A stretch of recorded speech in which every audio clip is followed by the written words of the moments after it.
We are now at section 7.1, and in this section I wanted to do a video at the beginning of the lessons to provide an overview of some of the details that you've really got to have straight in your mind and get them, I guess, more straight as you go along and make them align to the trig functions. And so you see that the section is titled the inverse.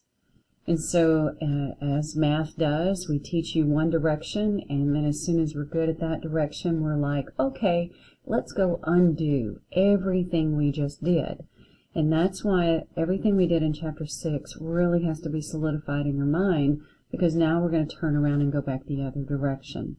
So just a couple of pointers before you start these lessons. I've got a lot of notes in my book, and one of the things that I wrote was talking about how to find an inverse. And so if you're already thinking, I've never heard of an inverse, not sure what it is, or I think I heard of it a long time ago, you might run back to page 273 in our book. And on 273, it's going to tell you a few things like, to find an inverse, you will do this, and then you'll do this, and you'll solve, and then we'll call it f to the -1, but we say the inverse of f. And another thing you would see on page 273 is that the domain is the range, and the range becomes the domain. So I want to just talk a little bit about that. I'm going to ask you to get out your notes, your sticky notes, like note paper, maybe some index cards, pens, pencils, whatever, and I want you to take out your formula card. You're not going to use this formula card on Chapter 7 test, but I do believe there is power in the learning. When you see stuff in the same spot over and over and over, it helps your brain to learn it. And so I want you to have out your formula card, and then I want you to join me on page 451, right here where it says definition of an inverse sine function. But before we look at that, I want to go back and just draw a sine graph.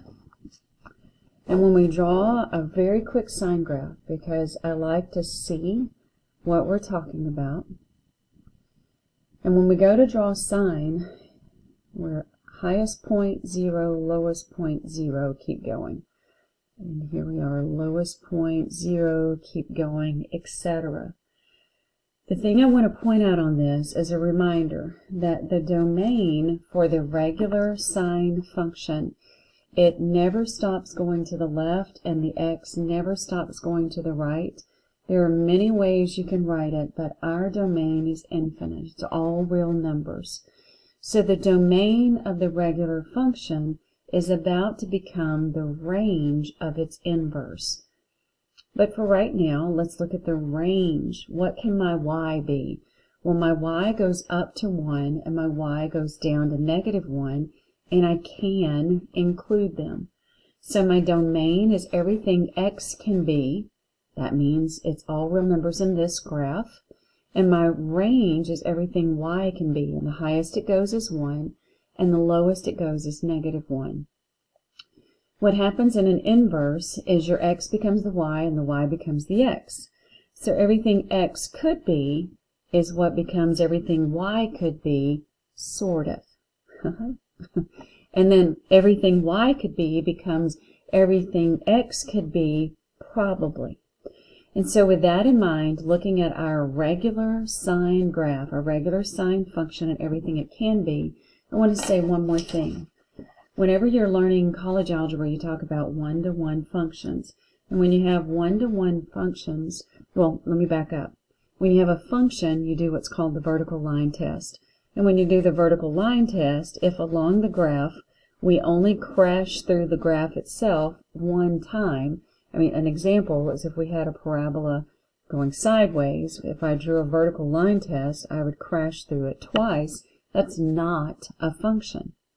Well, a function can also be a one-to-one function if you do the horizontal line test. And when you do a horizontal line test, if it crashes through the graph twice, it's not one-to-one. And what we end up doing in trig is we block out, pull out, declare, define a section of the graph, and then we talk about that section only so that we can make it be one-to-one. And if you're looking here, that should be more down here, from negative pi over 2 up here to pi over 2, if we were only talking about this chunk out of the whole graph, if we were only talking about that chunk of the line, it would pass the vertical line test and it would pass the horizontal line test. And so keep in mind what you're about to see in this chapter, or this section, is that we're going to have to rig the problem to make it be a one-to-one function when we're talking about our inverses. Keep in mind the domain becomes the range and the range becomes the domain, sort of and possibly. So let's look up here. When we go to do our inverse sine, trying to focus a little bit better there. When we go to do our inverse sine, we have now looked at and talked about what is this going to be. And, well, we haven't. You're going to when you look through the videos. But the inverse sine, is going to be with this symbol. And we won't say -1 because of where it is in context. We'll know that it's an inverse. And I want you to notice right here where the x is. Everything x can be is the domain. But remember, the domain was everything x could be here on the regular one. But when we do the inverse, we switch these. So now the new domain is the old range. So do you see how our old range was going up and down from -1 to 1? That's our new x, which is the new domain. See how it's in between the 1 and the -1? And then when we get to the range, which is the old domain, remember it can't be infinite because then it won't be a one-to-one function. We have to block it between negative pi over 2 and pi over 2. And look here. They blocked our and the picture's not good because this is in the original function and I need to be looking at the new function where the x and y interchange, where this is going like this and then these are the y, -1 and 1 are on this.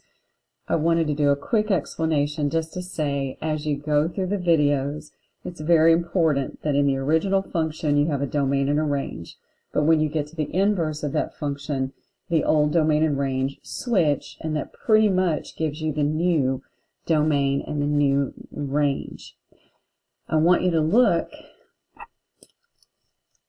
remember here how I said it's going to block it between negative pi over 2 and pi over 2, and then right here that's what they did for this new y. Without being able to use the formula card, you got to have something that your brain is going to remember in the first test. And if we have to block sine between negative pi over 2 and pi over 2, your brain needs to be thinking, my inverse sine is going to get blocked. And how do you want to understand that? How do you want to see that? Because when you go to get answers, especially on your calculator, it doesn't always block them the way that it's presented, but it's programmed to block them this way, but you might be looking for something over here. You got to be fully aware of what's going on in this inverse, that it does block the sine to these two quadrants. And so go grab your formula card. And when you grab your formula card, I'm on the side with the unit circle in the top left-hand corner. And when you see where it says the inverse of sine, well, it says the inverse of sine, and it says this is what it's going to look like, but then it starts to mention this right here. And it says the y is going to be blocked, but do y'all see where it mentions this right here? The first and the fourth. Do y'all see how it gets blocked to the first and the fourth? Your brain's just got to start seeing and understanding these pieces and parts. So I'm going to go on to the next page or so, and I want to do the same idea with cosine.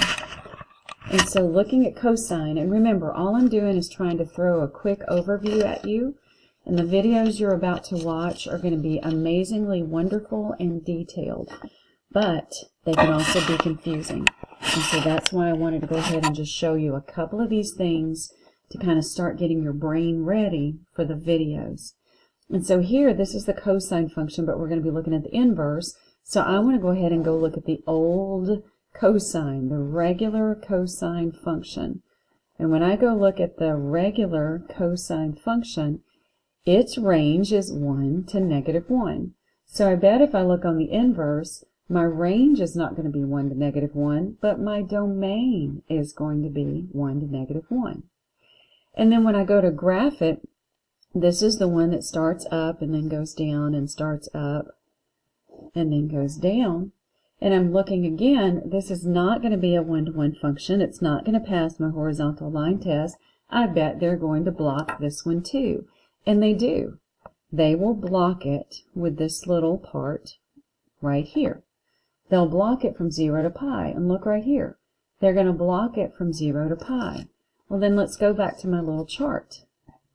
Because sine got blocked in these two quadrants. But my inverse cosine is going to get blocked from 0 to pi. Well, from 0 to pi, that's my first and my second quadrants. And if I go look on my formula card, my inverse of cosine, looky there, it gets blocked between 0 and pi, which are the first and second quadrants.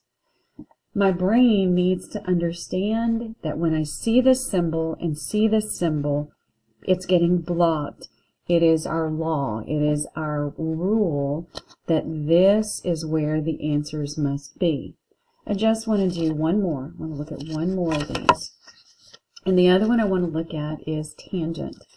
And so now I've gone over to page 455. And looking at page 455, here's the tangent function. And when we're looking at the tangent function, instead of drawing it, I'm going to save a little time here. Here's the tangent function. And it's doing all of these repeats.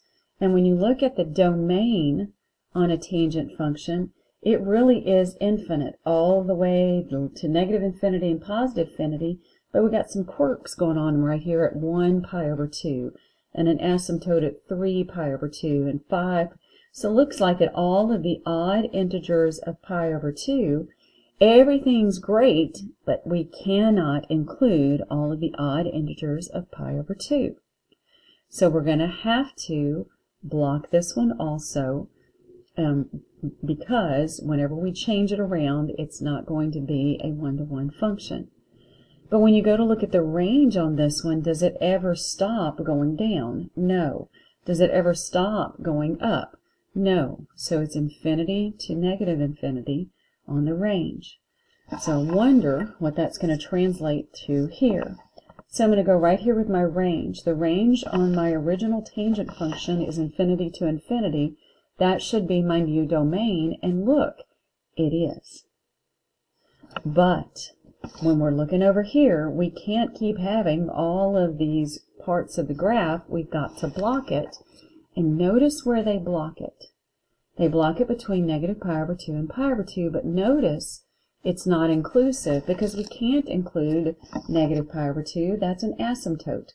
We can't include pi over 2 because that's an asymptote. And what I want to show you is that sine and tangent get the same blocking.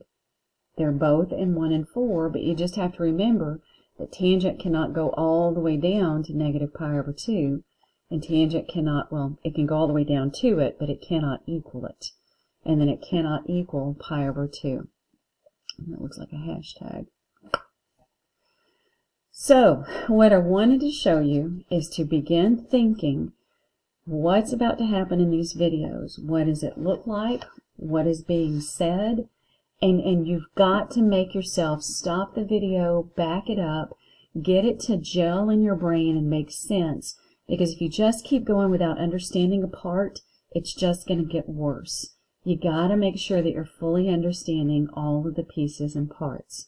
So looking back at your chart, tangent, it gets blocked where we thought it was going to get blocked on first and fourth quadrants. But then if we were going to guess on cotangent, we might guess tangent, but notice it's between 0 and pi. Well, look at there, that's like cosine. So cotangent gets blocked over here. A way I like to remember it is if we rewrote tangent, it would be sine over cosine. So it goes with what's in its numerator.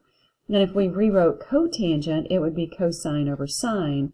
And so it goes, with some exception, to what's happening with cosine. So I bet if you were guessing person and you were looking at secant, secant goes with, well, it's going to go in first and second. Secant, as you probably guessed, because it's a reciprocal of cosine, it's also going to fall over here on these restrictions.